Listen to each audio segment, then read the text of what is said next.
Okay, so this is the system. Once you log in, you'll see straight away you've got some information just to basically summarize who I am, Hmm. and then my most recent transaction history. You As have you'll a lot of money on your account. yeah, been very fortunate. I also noticed there's paper cut there as well. Does this system top up for paper cut?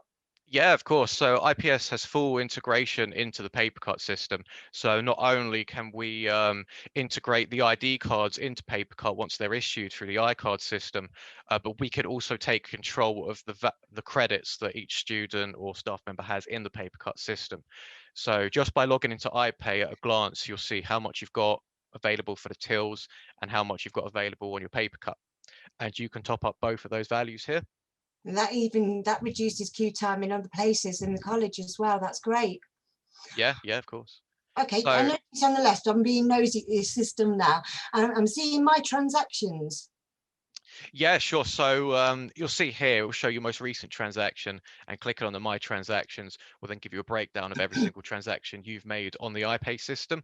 So you can see we've got trips, top-ups, pre-order purchases, and paper cart top-ups. Uh-huh. But if I just steer you back to the dashboard and where we Yeah. actually do a top-up, and I'll run you Oh, okay, through that's great. You how can do that simple it now. is. Yeah, yeah. So this can be done as we've said by a student or by a parent. So while you've got a student in a queue, they may realize that they don't actually have any money on their account. So they may, call up mum or dad to quickly top them up for them. So they could do that by going into the system, logging in with their parent account, and then all they have to do is type in a value here. So in this Mhm. example, we'll top up £5. Okay. So then it will just ask you to confirm the terms and conditions, and terms and conditions will of course be suited to your site. Okay, so then you do the terms and conditions for us. Mhm.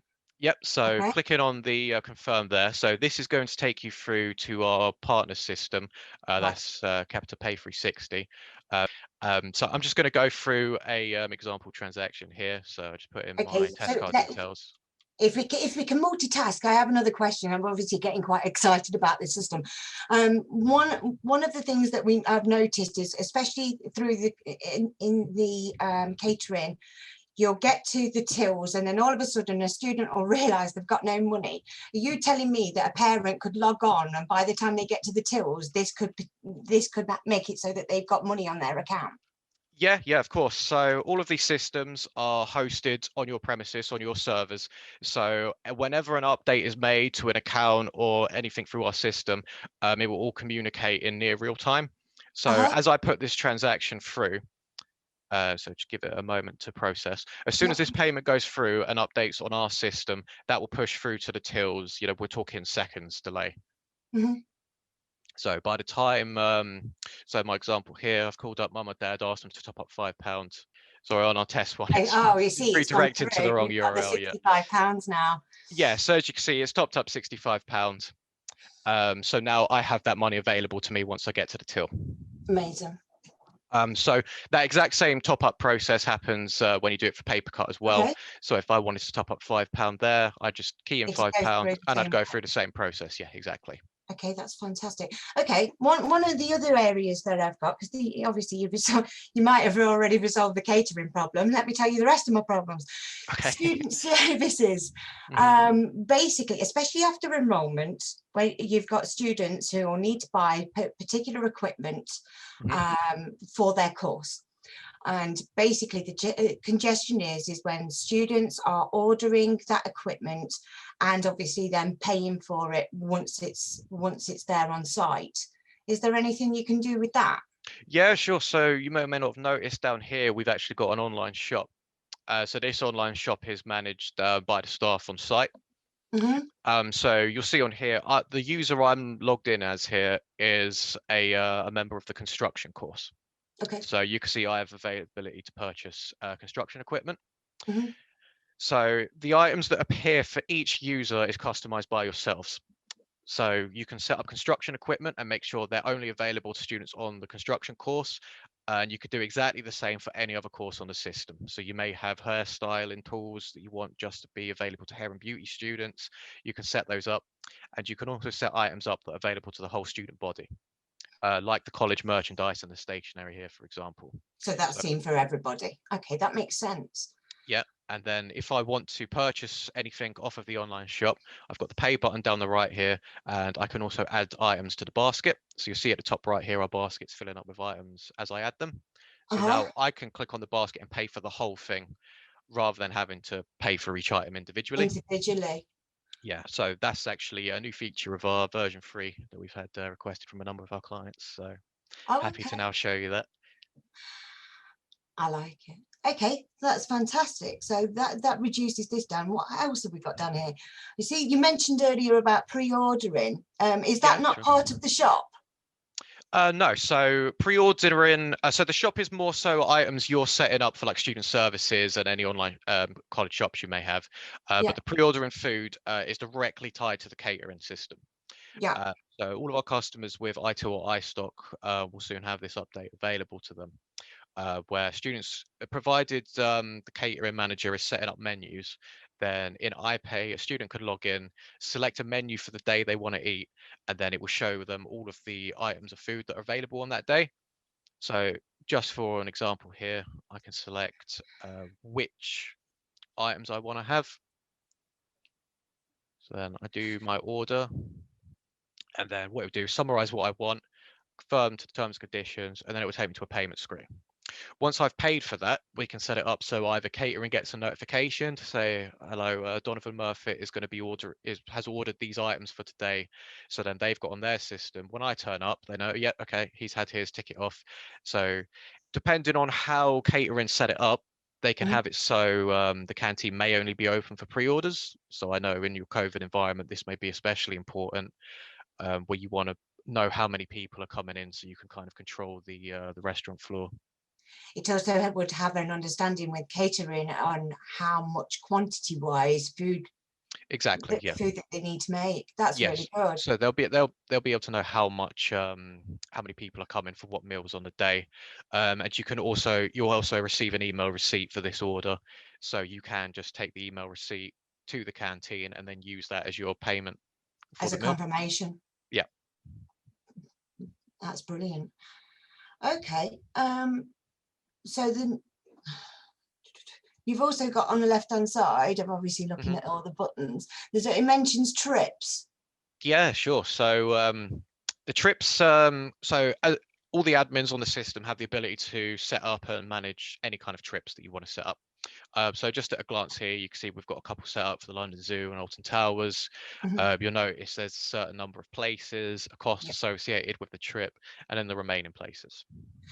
Okay, that's probably okay. I'm just going to ask a quick question. This is not quite relevant right now, but I'll. The idea is I've got 5,000 students hmm that are in the college, and let's say, for instance, there's only what 300 places. How does that work? Well, so when you set up a trip, sorry, Yeah. you select how many places are available on that trip. So in this case, you could have 300 places. And every single time someone um, basically pays for their space on the trip, it will Yeah. knock a remaining place down. So Uh-huh. if I was to sign up to that theoretical trip, it would drop down to 299 remaining places, and so on and so forth as more people sign up. Um, with trips as well, you can also upload a consent form if you need to have that done, and the pay for trip button will first ask you to download the consent form and then re-upload it before you can make a payment. And if you are flagged as a bursary student in your MIS system, when you're creating the trip, you can even say if bursary payments will be allowed. So let's say, for example, I was a bursary student. My bursary entitlement would allow me to join the trip without actually paying for it, and that won't impact Food allowance. yeah, exactly, my FSM Okay, allowance or that's anything good. like that at the tills.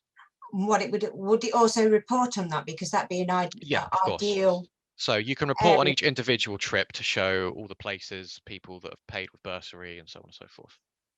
Okay, so what, let's say, for instance, I've got a trip that's mandatory. Are we able to send any notifications using this system to people that need to purchase Yeah, the trip? so we have a new notification system as well as part of version 3, which we have in place, and we're going to be making we're going to make them pop up and send Uh-huh. push notifications to student phones.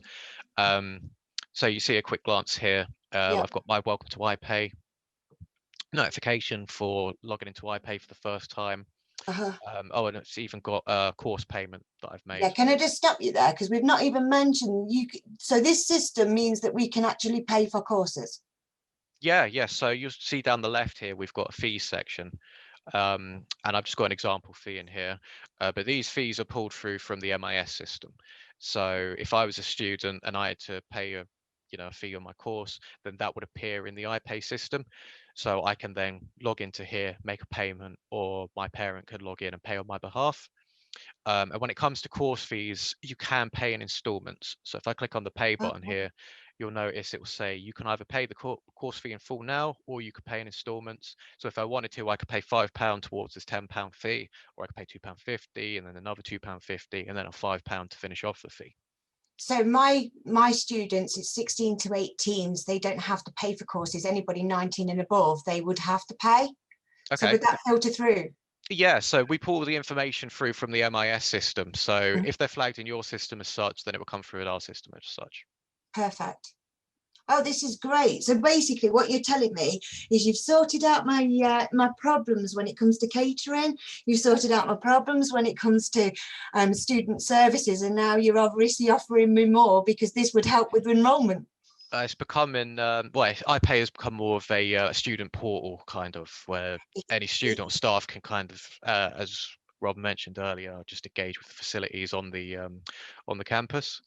But funny you mention enrollments because we do actually have in the admin section here a Pay Now button. So this Pay Now button, while it's available in here, it will also be available on your website. So when it comes to students paying for enrollment, even though they're not in your system yet, using this function in iPay, you can take any payment and you can assign a reference to it. So let's say, for example, I was not yet in on your college system. Mm-hmm. You as a member of finance would be able to take my credentials, put in a reference number such as the course that I'm paying for, and then you can put in a payment.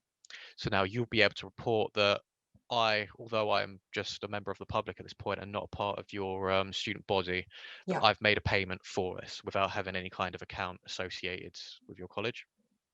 So now what you're telling me is we are able to monitor how many people are paying for the courses. Hmm. Oh, this is fantastic. This Yeah. this would work really well. If we go back into the user side as well. I just go to the trips. I know we mentioned it. I'm interrupting you. I'm always doing this. Okay. When it comes to the trips, that's something that I wouldn't want straight away. Obviously, there's nothing that's open at the minute, so we can't actually book anybody down to trips. So is that Okay. something that we'd have to have? Well, no. Each module you see down the left here, you have the ability as the system admin to disable a module entirely. Mhm. So you may decide you don't want to use trips, as you said, so you can disable the module. If you disable the module, no user that logs into the system is going to see trips because this would just be an empty it would be an empty Empty table at space. that point. Yeah. Oh, So to avoid people getting into places you don't want to be, you can just disable the module entirely. So if you don't want trips, you can get rid of it. If you don't want paper cut, you can disable it.